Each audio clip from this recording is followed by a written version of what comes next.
Even before the dust settles on the resolution of the teaching boycott by the Kenya Union of Post-Primary Education Teachers, more and more unions are issuing notices to the government in what is now an escalating labour crisis. The Union of Kenya Civil Servants has gone to court to challenge employment terms, joining the Kenya Airports Workers Union and the University Academic Staff Union in piling pressure on the government. Brian Mushiri has more.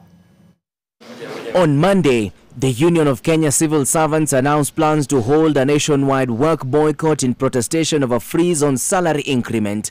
The union has since filed a petition in the High Court, terming the freeze as a violation and infringement of workers' rights. UKCS wants their CBA implemented in full. Our stand still remains the same, that if our second phase of salary bargain or CBA is not implemented by this month, all civil servants in the Republic of Kenya, as has been resolved today in the delegates conference, will down their tools. Yes. The union further says employment discrimination within the civil service extends beyond national to county governments, where employees' contracts are said to have stagnated for years.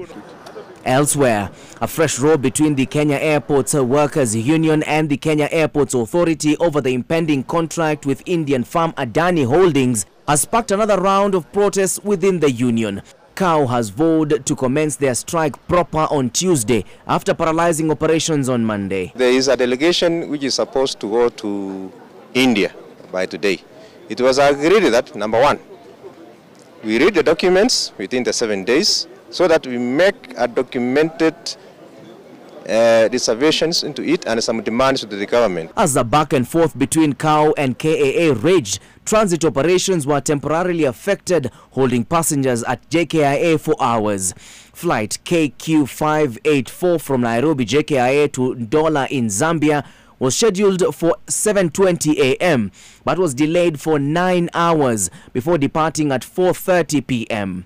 Another flight, KQ004 from Nairobi to New York, was scheduled to depart at 8:35 a.m. but left at 11 a.m. Then there is the University Academic Staff Union, which has issued an industrial action notice. The Technical University of Kenya chapter on Monday downed tools, demanding implementation of their CBA, among other management concerns. Ideally, when an employer is given a strike notice, it is an opportunity for them to approach the members of the union for dialogue. The new wave of industrial action is a thorn in the flesh of a government that says it is already running on empty. Brian Mushiri, NTV, Nairobi.